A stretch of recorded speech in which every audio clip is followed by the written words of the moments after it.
Okay. Hi guys, mga idol, welcome back to my YouTube channel. For today's video, papakita ko lang sa inyo kung ano ang nangyari sa aking drone. Kasi after 8 months, kasi 8 months ako nasa barko at 8 months ko ding hindi nagamit ang aking drone. So ang aking drone pala guys ay DJI Mini 2. Yan, naka Flymore combo to. So ito po yung bag niya. So far walang gas-gas. So ito na po mga idol, 8 months din. So ito yung remote controller RC. Next, ito naman yung yan. Say, tinanggal ko po sa battery talaga, sa charger talaga yung battery niya. At ito naman po ang ating battery. Ayan, tatlong battery po. Ito pala ay ang LiPo bag. So binili ko po ito. Lalo na at dati pa, bago ako umalis, ay binili ko na ito kasi plano kong dalhin ang drone ko sa barko. Sa international. Kaso, nagbago isip ko. Kasi iba yung restrictions doon. Mas mahigpit. At hindi naman tayo tulad ko na hindi license na droner. So wala, iniwan ko na lang. Tapos nilagay ko sa LiPo bag ang aking battery for 8 months. Ayan. Itong LiPo bag pala guys, maganda pag meron kayo nito. Kasi save to siya sa fireproof, explosion proof, at scratch proof din. Maganda. Kung gusto nyong bumili nito, legit po ito, yung seller nito. Ilagay ko lang po sa description box ang Shopee link. Okay? So ayan. Yung battery ko po, nilagyan ko ng 1, 2, 3 para kung gumamit man ako ay alam ko kung saan yung nagamit ko na battery. Kasi alam nyo naman, pare-parehas lang ang itsura ng battery ng drone natin. Ayan, nilagyan ko lang ng palatandaan 1, 2, 3 para alam ko kung saan yung nagamit ko na pag nagpapalipad ako. So ito, ayos pa naman ang battery. Ito, 2. Intak na intak pa naman kasi po walang gumagamit nito, talaga wala. Nada. Maganda pag may LiPo bag po ang ating battery ng ating drone. Lalo na pag sumakay tayo sa eroplano, maganda, required po minsan sa mga eroplano talaga ang LiPo bag na to. Kasi explosion free na nga, fireproof free, at anti-radiation free. Ayan. Dahil siguro sa mga material na ginagamit nito, LiPo bag na to, kaya naging ganun ka-safe. Ayan po. Warning, never leave charging battery unattended. Ayan.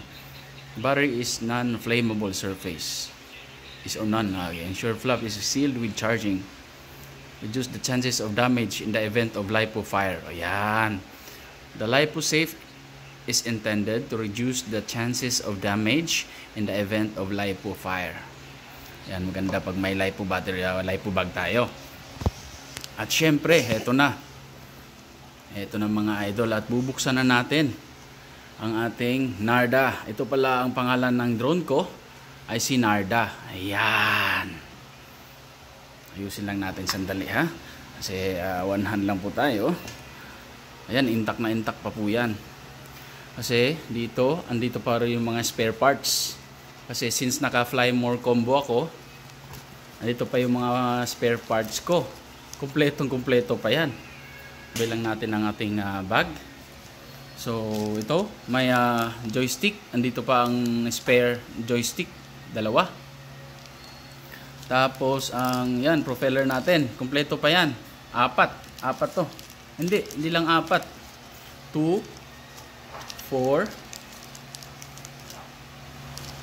6, 8. Adi, 6 lang pala. 6 na propeller.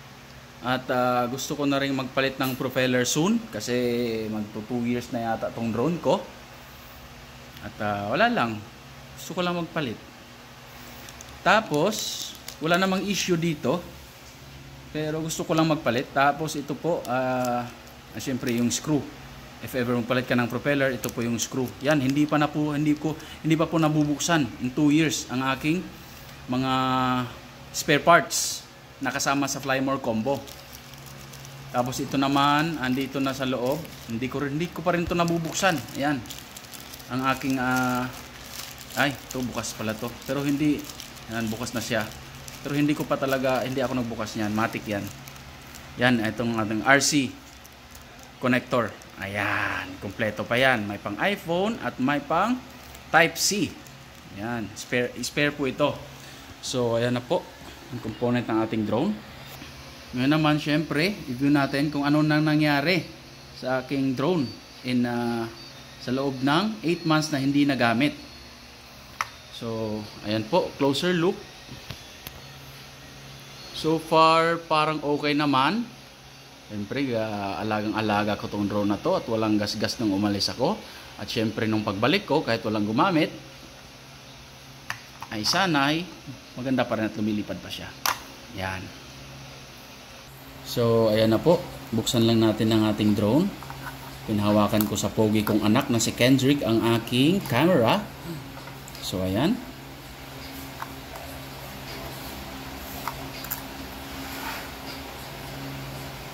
Kahit sa pagbukas nito ay ingat-ingat na talaga ako. Ingat ako sa aking drone. So far, okay naman siya. Tingnan nyo naman po. Ayos na ayos at walang gas-gas. Hindi man lang siya kinalawang kasi po nung umalis ako ay nilinis ko po ito. Nilinis ko siya lahat ng parts bago ako umalis. So sa 8 months hindi man lang wala akong nakikitang molds or any disgusting objects na nagkaroon ng aking drone. So wala po. At para malaman natin, tara, samahan nyo ako para paliparin natin. Sana lumipad pa to. Lumipad pa ang ating drone. Ayan, si DJI Mini 2. Ayan, Fly More Combo. So, stay tuned po. Let's go. So, ito na po mga idol. So far, nag-on pa naman po siya at first, nag-calibrate po ako. So, hindi ko na sinama sa video yung pag-calibrate kasi haba ng video natin. So, nag-calibrate ako ng RC tapos sa unit natin, sa drone. So, ito na po ang gagawin natin ngayon since naninibago ako ulit kasi 8 months hindi ako nakapag-drone. So, dito tayo mag-take off sa PAM. Automatic natin.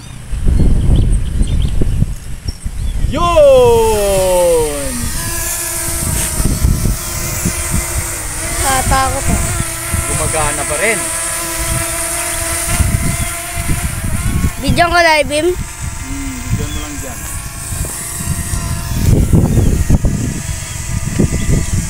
Yan. So, ito na po mga idol. At after 8 months, ngayon ko lang ulit napalipad ng Narda. So, okay pa naman siya. Siyempre, dating gawin, pag starting ko niyan, hindi ko i-maneuver agad. So, pagmamasdan ko muna, left and right, tapos forward and backward. So, pagmamasdan natin.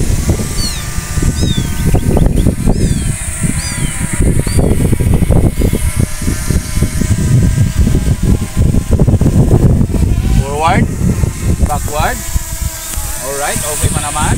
Left and right. Alright. Ayos na ayos. So, okay na. Mga ilang segundo lang. Masdan natin kung okay pa naman. Stability niya kasi na-calibrate natin siya. So, ayan na po.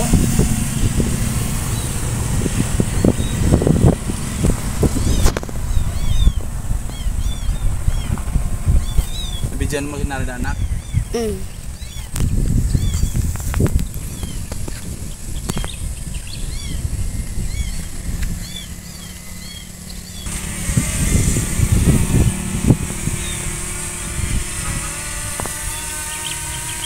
Hi Narda!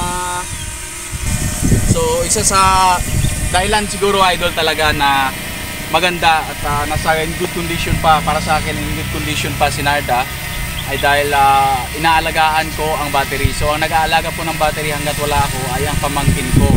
Sabi ko, So ayan po, ang ginagawa ko po, dapat hindi bababa sa 2 bars ang kanyang battery. At ito na po mga idol. So ganito po, sa 8 months, press natin. So ayan po, hindi po siya fully charged.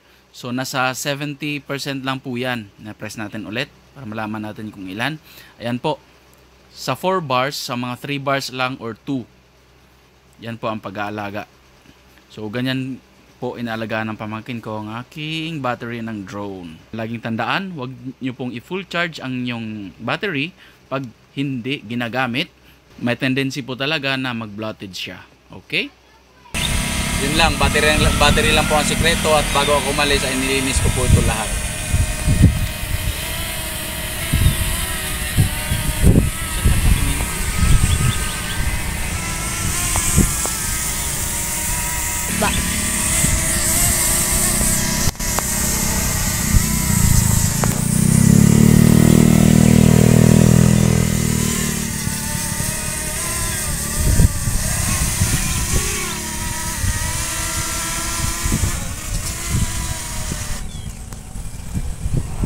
Okay.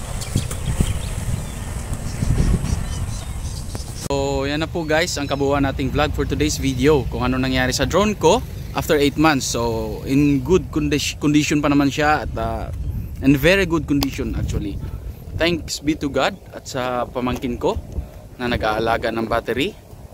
Sina-charge lang niya, tapos yun 70% lang po. Hindi bababa sa 70% ang kanyang battery. So nasa kuwan lang yun, 3 bars. 3 bars lang siya lagi. Kasi pag full siya ay magkakaroon ng chance kasi naka-lithium battery tayo. Wag nyo pong i-full kung gusto nyo mag-out of town, kung plan nyo hindi gamitin ang drone for a long period.